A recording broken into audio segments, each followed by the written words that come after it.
Global enterprises rely on Savient's Identity Cloud for unparalleled visibility and control over every single human and machine identity. Enterprises can better secure business processes, enable digital operations, and empower everyone who works for them and with them. Savient provides right time, right level access to the digital technologies and tools they need to do their best work. Visit securityweekly.com/Savient to schedule a demo. Digital threats evolve rapidly, making it difficult for security teams to keep pace. Tyne's security automation and orchestration is different from traditional SOAR. It allows teams to move faster and make better decisions in real time. With Tyne's, analysts and engineers have everything they need to automate the processes they're closest to, regardless of complexity. Built by security practitioners for security practitioners, Tynes powers mission-critical security workflows at McKesson, Canva, and Mars. Start building for free at securityweekly.com/Tynes. On the Security Weekly News, I try to scan and produce a quick look at some of the major stories to help you keep up with what's going on in and around the industry in a short format. Myself, Aaron Leyland, Josh Marpet, and other guest commentators provide greater insight every week. I'm Doug White, and I hope that you'll look for the Security Weekly News in all of your favorite podcast catchers and subscribe for the latest content.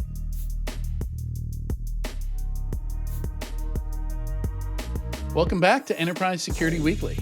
Darren Guccione and Harry Wilson join us today to talk about the challenges of securing a Formula One racing team. Darren is the co-founder and CEO of Keeper Security. Keeper has a wide suite of products, including password managers, secret managers, privileged access management, and remote browser isolation. Welcome to the show, Darren. Thank you.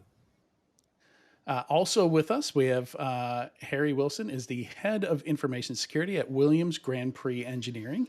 He's responsible for the design, build, and operation of the cybersecurity program covering the Williams Formula One and esports teams, as well as the Williams Heritage Department and e-commerce platform. Welcome to the show, Harry. Thanks, Adrian. Great to be here. Yeah, and so behind the scenes, we've been putting this together for a while. I'm really excited about it. Me and Guillaume are both big fans of Formula One, and we're cybersecurity nerds. So getting to combine those two things was very exciting, and I'm glad we were able to put this together. That sounds great. Thank you for having me, and Harry as well. It's good to be here. Yeah, absolutely. And yeah, just going through your bio, Harry, that's a lot of stuff. You're having to deal with the F1 team moving around, but also the e-commerce platform. So you have some like fairly, I don't want to say benign, but normal stuff, and then, I imagine some craziness to the job as well. Yeah, absolutely. A lot of what we do here in the security team is the same that security teams across the world are doing. Yeah, e-commerce platforms, internet security. We've got a factory here with a data center. We've got cloud data centers. So there's a lot of normal security activity to go on. But that said, we also have the circus that is Formula One. We have the traveling team that go to 24 different Grand Prix locations this year. And there's server infrastructure that gets shipped out to each location, and securing that is always a challenge. Yeah, and we're definitely going to dig into some of those challenges later. But kicking off, Darren, I wanted to ask you why Williams F1? Like, are you also a racing fan? Did it come out of that? And what does a company like Keeper get out of this kind of sponsorship? Yeah, well, I've been an F1 racing fan for over 20 years. Had the pleasure of meeting David Coulthard many years ago when he was racing for McLaren at the time, and I think at that time, he'll hate me saying this, but he was ranked second behind Michael Schumacher. Had the opportunity. My first race was actually a Monte Carlo Grand Prix, so I would say that I was spoiled and delighted at the same time, but absolutely blown away. And I will tell you that it was just the right thing to do for our business. It was the perfect thing to do in terms of just the marketing, the promotion behind the brand alignment with Formula One, the types of organizations and individuals that we want to protect globally. The brand alignment couldn't have been better. And with respect to Williams, they're just a phenomenal group of people. I believe in the team 110%. I love the ascent to victory and to innovation. They do represent the pinnacle of technology. And with that, just with respect to, meeting Harry and the rest of his team, we were just blown away. And they weren't our only choice in terms of, who we could have co-sponsored with. So we are beyond delighted, absolutely thrilled and grateful to be partnering with them. And in pursuit of the same vision of innovation, we have the same type of pursuit at Keeper. So all in all, I would say that was probably a longer answer, but that's really why we're here. And just to be super clear, obviously there are some sponsorships where it's just a name on the car or a name on the racing suit. But this is a much more interactive sponsorship. This is something where Williams is using Keeper's products, correct? Yeah, so we're in the process of, provisioning our platform. We have a very unique platform. It unifies multiple products in the industry, what we call identity and access management. In essence, just making sure that the right individual at the right location at the right time has access to the right websites, applications, and systems across all of their endpoints. And that is what we are working with Williams on, and we're absolutely excited about it. I love what Harry and his team stand for because, the pinnacle of technology, which I previously mentioned, doesn't just translate into the car itself, right? But Hmm. also the systems and applications that you have to implement, from a cybersecurity perspective, that level of sophistication and technology excellence, it permeates across the entire team, every aspect of the organization, whether Yeah. it's how you design a car, how you build it, how it transacts, and operates with respect to the software that's operating, cooperating, managing, monitoring, verifying, etc. That translates across the entire team and across all their systems, their data. Um, so it's something that's pervasive, right? And we were able to identify that right away and say, wow, this group of people is absolutely special. And I'm super excited about the path forward. Yeah, and that's something that definitely drew me to F1. I'm one of those annoying Americans that came to it through the Netflix Drive to Survive. Uh, Yeah. but um, but yeah, it was that it's not just a driver in a cockpit, right? Like everybody doesn't get handed a car, but it's an engineering challenge as much as it is sitting on the shoulders of the driver in the car. The pit crew are athletes effectively, right? So anybody on that team not doing their part could have a direct impact on the outcome on a Sunday, right? Yeah, 100%. I mean, when you visit the garage, if you have the opportunity to ever see it in person, you can't believe what goes into it.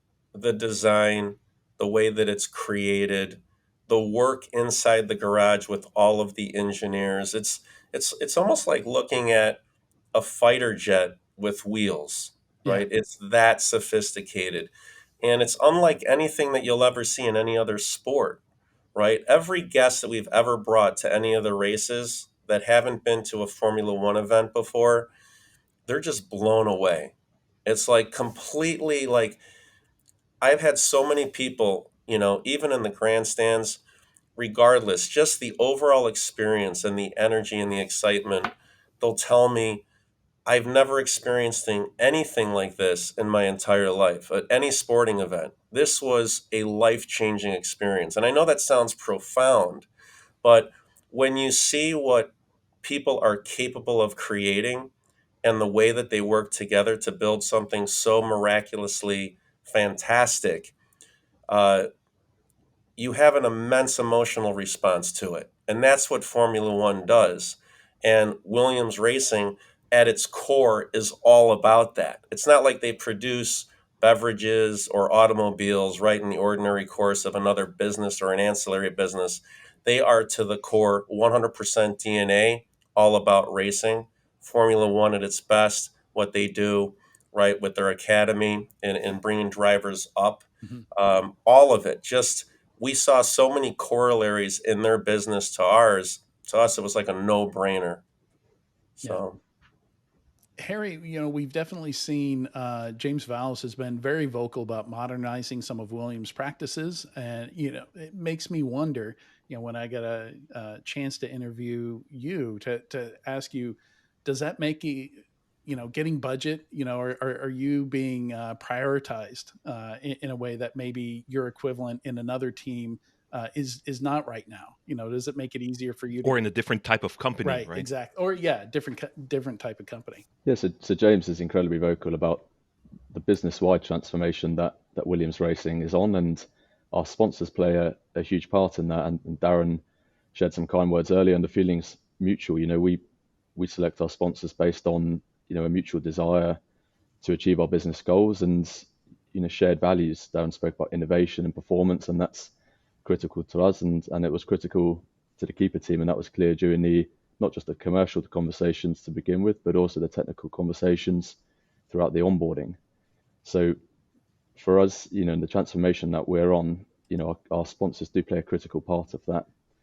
And IT technology is an element of that business transformation. I think the honest answer, I definitely don't have a bottomless budget. In F1, we've got a cost cap, unlike any organization I've ever worked in. Yes, security is very high on the priority list, but ultimately, we need to deliver services that make the car go faster. And if we're not making the car go faster, we're going backwards relative to other teams. So the tools that you use in your team, you're all part of that cost cap. Yeah, absolutely. So any IT service or solution that is used by the F1 teams comes into the cost cap. I mean, there are some exclusions. It can get quite complicated. The marketing team, the finance team, for example, fall outside the cost cap. But the bulk of the Williams Racing team is inside the cost cap, and any cybersecurity systems and services that we put in place, that's money into the cost cap that could have been spent on a new engineer or a new front wing. Oh, that's very interesting because it's very different from a public company, or I guess there's always a limit to a budget. But for example, if you ended up spending an extra $3 million doing incident response, that actually will have a huge impact on performance maybe next year or so. So that's definitely something that you wouldn't think about when you think of how different is it to do security in F1 versus anywhere else. And then in terms of sponsors and then vendors that you use, how does it happen? Are you looking for a specific technology, you're looking at different vendors, and then you realize, oh, actually this vendor would be a perfect fit to be a sponsor? Or does it happen the other way around? Or I guess it's something that's relatively rare, right? Because you have like 20 something sponsors, and most of them are not IT related, right? Yeah, it's a bit of both. We look for sponsors that share our values. But that said, in technology, in particular in technology department, we look for partners who can deliver value to us in the same way that a sponsor agreement might deliver value to that sponsor. And Keep is a great example because their platform significantly improves the security of the Williams Racing organization. And for me, that's critical to these sponsorships. It's a mutual relationship. It's not one way. And I think Darren would agree that at least so far in the early stages, the partnership benefits both.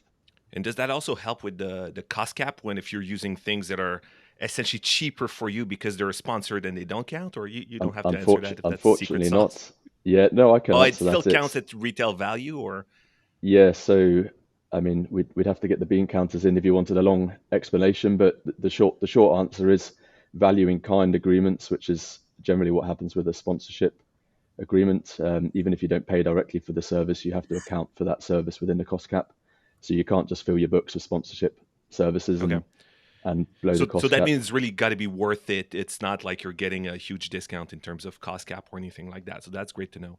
No, you don't get any discount, and that's why we're so adamant that if we are going to do a sponsorship with integration, that those services provide value and align with our strategic goals. Otherwise, we just end up losing part of the cost cap. So it has not escaped our attention. So most F1 teams have these days at least one cybersecurity sponsor. But it has not escaped our attention that Williams has consistently had more than any other, like at least 3 or 4 cybersecurity sponsors. I wonder if that's not coincidence, if that's by design. And then in general, if you could tell us, how important is cybersecurity to F1 teams, and what kind of threats are you most concerned about? What are you securing, and what are you securing against? Yeah, so Williams, we were acquired by Doralton Group back in 2020, and Hmm. the Doralton Group is an incredibly tech savvy company. They place a very high priority on security, on privacy, and that is naturally flown down to all of the entities within the group. I think Williams Racing as a Formula One team shares that, but it's great to have the support of the group, and I think that drives a lot of the sponsorship agreements. We naturally look, like I say, for the sponsors that can provide value to us in the same way that a sponsorship deal might provide value to the sponsor. And I think that shows in the number of technology and security sponsors that we have here. I think to answer your question on what threats that we look out for, again, like I said at the start, a lot of the security job here is, maybe 3/4 is as it would be anywhere else. We look out for, external threats, internal threats. I think the big differentiator in F1, and you could, go back to Crashgate, to Spygate, Hmm. is the insider threat. People do move from F1 team to F1 team quite regularly. We get new starters from other teams coming to us, and some of our team naturally move into some of the other Formula One teams, and keeping control of that data and making sure that our data isn't being taken to the other Formula One teams. But equally importantly, and I talk about this when we do the onboarding briefings for new joiners, we don't want people coming to us and bringing a printed manifesto of next year's Yeah, car design, bringing because there are liabilities massive, with them, right? yeah, exactly, that brings massive liability risks for us. So we're very clear with our new joiners that we don't want that information, and hopefully our leavers are equally aware that we do monitor all of our IT systems and prevent any data leaving, particularly to other Formula teams. Yeah, and that's a really interesting point that you bring up there. I know Guillaume, as a CISO, has had to deal with the challenge of making sure employees don't walk off with intellectual property and Yeah, but proprietary I data. think a big But difference is if you work in a fintech, for example, you want to keep everything confidential, but what's most important is integrity. You really don't want the bank accounts to change. If you're shipping software, sure, your source code, you don't want it to leak, but what you really don't want to happen is for someone to insert a backdoor in there and have that shipped to your customers. So I think you have a job where confidentiality is a super important part, but then so is availability, right? Because if you bring that kit with you at, you said 24 races, right? And I don't know how many different countries that is, probably like 18 different countries, some of which have, different risk factors, different kind of threats. Um, I do all the teams ship the gear centrally with the rest of F1? Like, is there a bunch of containers with every team's servers, for example, or do you handle that on your own? It's handled individually by the teams. Some teams may even have two sets of server racks that they can then send one to location A, one to location B, and then the first one onto then location C, and vice versa. At Williams, we have a single rack. We find that best for maintenance and obviously for cost cap efficiency, and that rack is the one that travels the world really. And there's some challenges with that. When it's in transit, it's offline. When it arrives, depending on, we may have a few days beforehand, but that's where we need to complete all our maintenance activities, and the team needs to Right. get it set up, do all their testing. So you're saying everyone that's listening that's complaining about patch management being hard when the systems are online all the time, it's much worse when they're off in a container somewhere in I'd the say middle of the in ocean. Formula One, we have the worst of all worlds. We have some infrastructure that is sat in a freight ship for, 5 days at a time in between races. So then as soon as it's turned on, it's then critical infrastructure, often under change Right. freezes. But also we have, for example, the wind tunnels, and, the wind tunnels are critical to developmental progress in the car, looking at aero performance, overall performance of the car out on track. And we have to maximize our time. And those wind tunnels, they're running pretty much non-stop, and finding time, to work with the wind tunnel teams to get their infrastructure patched as well is difficult. So those services are more or less 24/7, and that Yeah, combined with it's the other challenges is interesting. and then because of the cost cap, you also, even if you had the money, you can't just buy, like six of everything to be sure there's always the one that's available, because then that's going to have an impact on the racing. So I think probably for a lot of people working in security, it would be very interesting to get a internship working in that kind of environment, just to see how budget management can be done in like the most extreme way, right? Because then I feel like once you've done that, you can go anywhere else, and you feel like the budget process for this year is like that's easy. That's just like baby Got to stuff, keep a right? close eye on that catering bill. Yeah. Yeah, well, I think I know exactly what you're referring to there. Yeah. In terms of physical security, there's a lot of things that we like on the server side, for example. We don't, why do we do full disk encryption on servers running in a data center at Amazon? Most of the time it's just so we can tell an auditor that sure, it's encrypted Yeah, at rest, but compliance. servers always on actually brings no security value. But in your case, you have things that get turned off and get shipped. So is it a challenge? Do you get into technical challenges implementing things that you're the only customer doing for some platforms?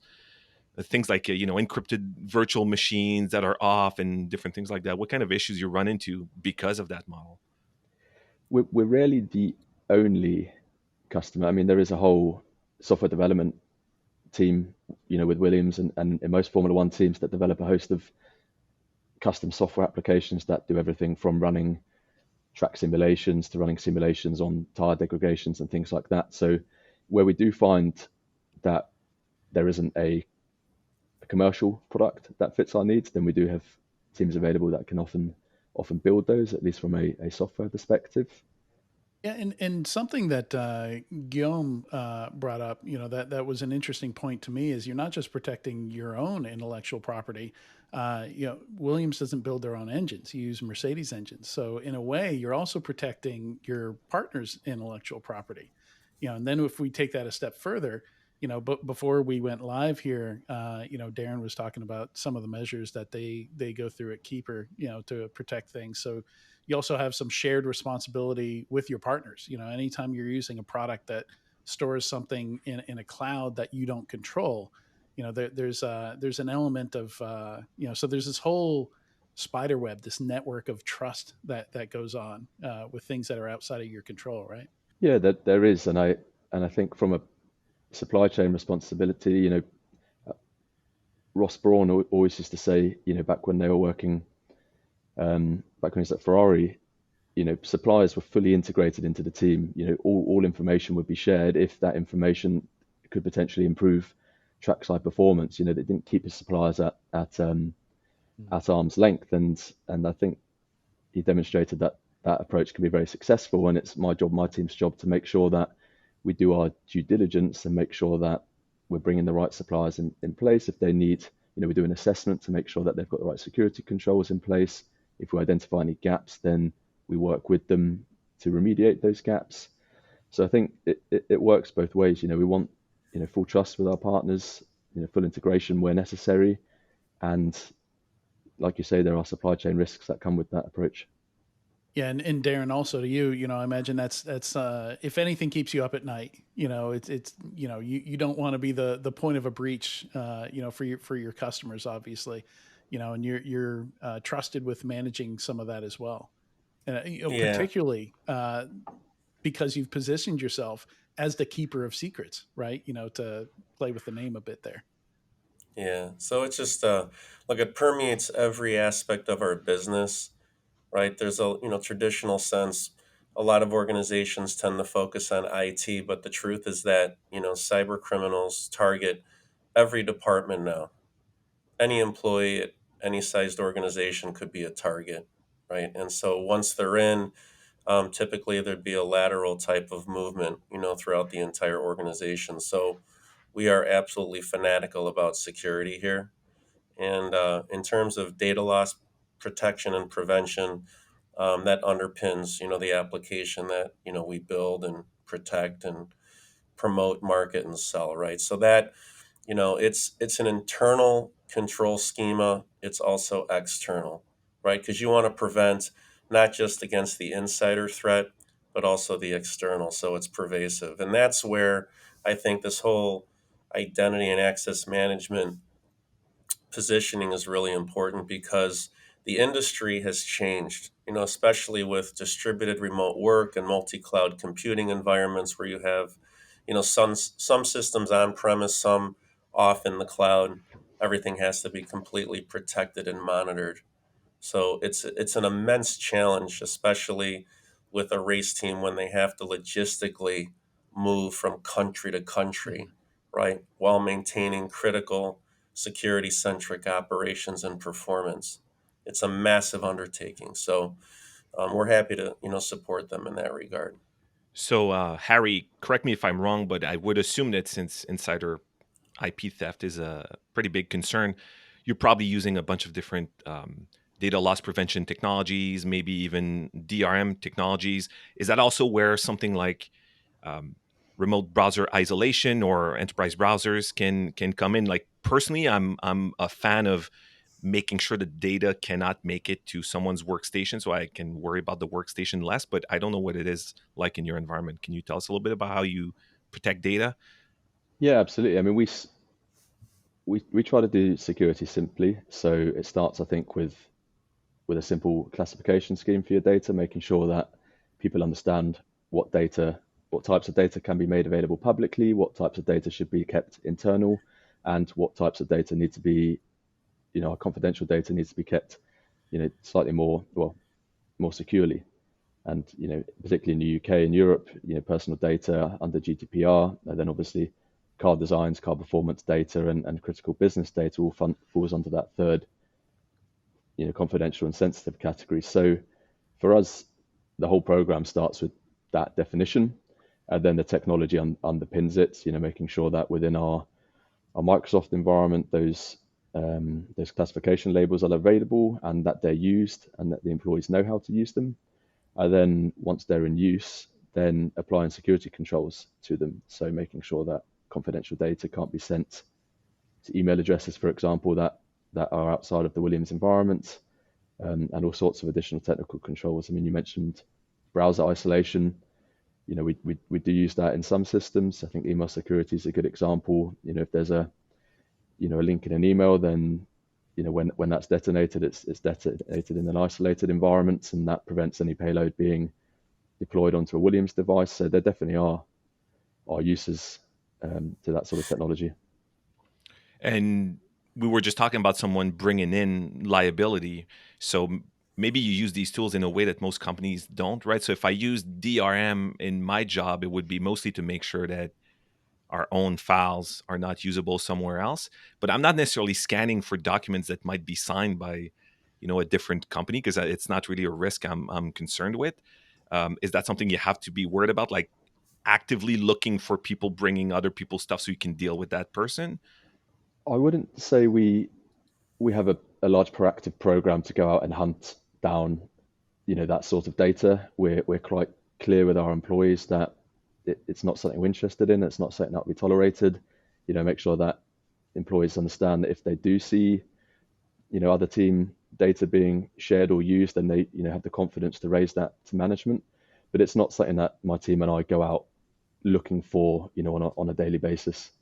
Okay, it's more everyone knows it's very different type of awareness training, right? It's kind of like if you work at Coke and at Pepsi and someone emails you the secret recipe to Coke, don't just go and implement that. You should probably tell someone about it and maybe call the FBI, right?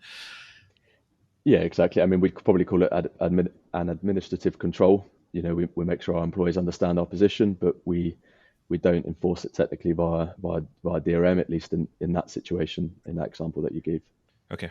And then feel free to not answer this one if you think it's a bit too sensitive, but it sounds to me like you're also a prime type of environment for deception technologies, honeypots, canary tokens, all that different type of stuff. Is that something that's a good fit for this type of environment? I think it's a good type of fit for all environments, if I'm honest. But yeah, we make use of it here. It's I think fairly recent actually. Moved our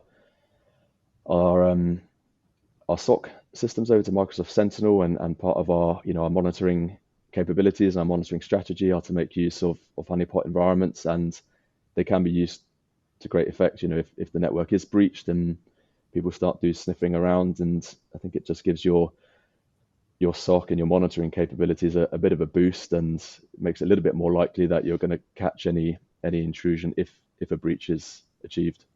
Yeah, I like it because it's very low effort and great signal to noise, which sounds like it aligns with everything else that you're doing. We have a cost cap. We can't spend 25 million on security, and we can't afford to waste time on 60,000 alerts per week that don't matter, and so on. So, and talking about false positives and wasting time. Adrian, I think you had a great one on how do you manage speed of doing business and friction to the business and the impact that might have. Yeah. Clearly, speed isn't just important on the track. If you've got to pick up and move, from one country to another country, and you've only got a week to do it, anytime you add additional infrastructure or particularly security products, which are, traditionally associated with adding friction, adding time to workflows, I imagine you really have to look for, keep a mind out for, okay, how much time is this going to cost us?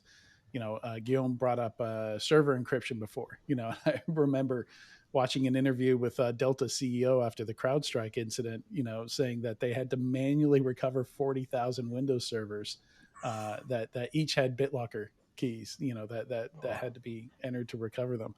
And just thinking, like, if you want a fast recovery time, you can't afford to have 40,000 Windows servers anywhere, encrypted or not. So, maybe you could speak a little bit to taking friction into account. And personally, for me, when I think of a password manager, that saves me time. That's one of the rare, I think, security controls that actually reduces friction for me. I don't have to remember a password. I'm resetting my passwords less.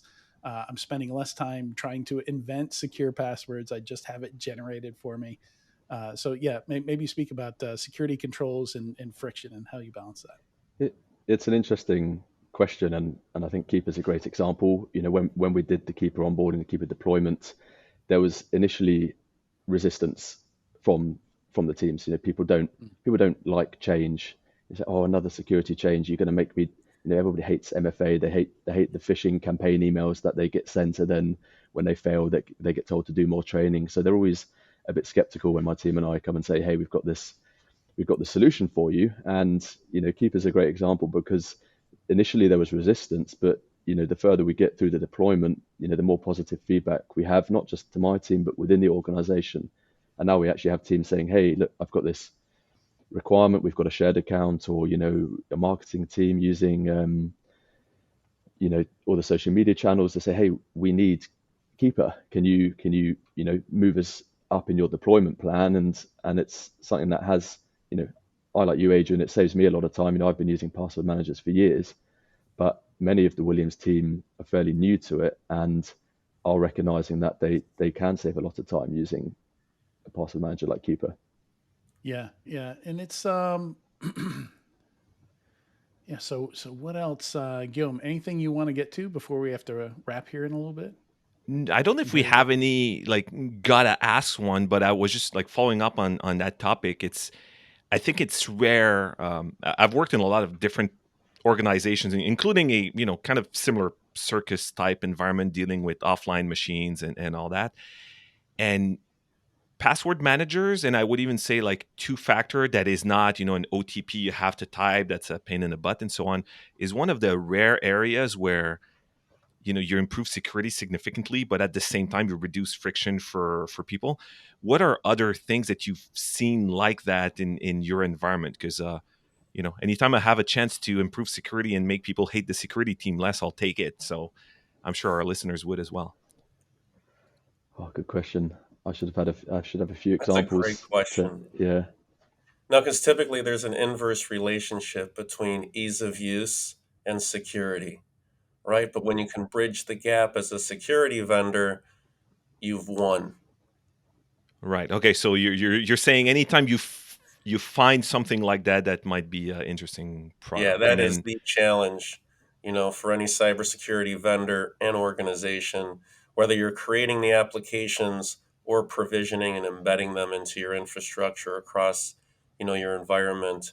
That is the key, right? How do you develop and deploy elegant cybersecurity solutions that people actually enjoy using?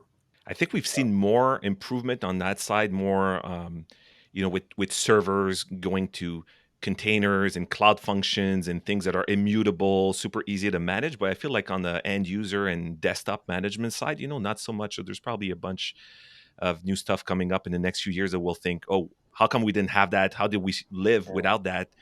And so, Harry, last one on my side. Well, I guess why you didn't work in a sports team before, right? What made you want to make the jump to it?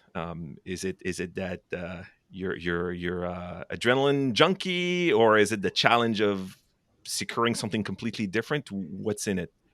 Yeah, my background was in defence actually, so I did a lot of work with the British government, some overseas governments, doing everything from security advisory to SOC builds, and that was a certain, worked in financial services as well, very high regulatory environments, very big teams. I think the short answer actually is I'm a fan, like Darren, I've been a fan of Formula One for a long time, love the history, love the heritage of the Williams team in particular. And when an opportunity came to lead the security team here, it's just something I couldn't pass.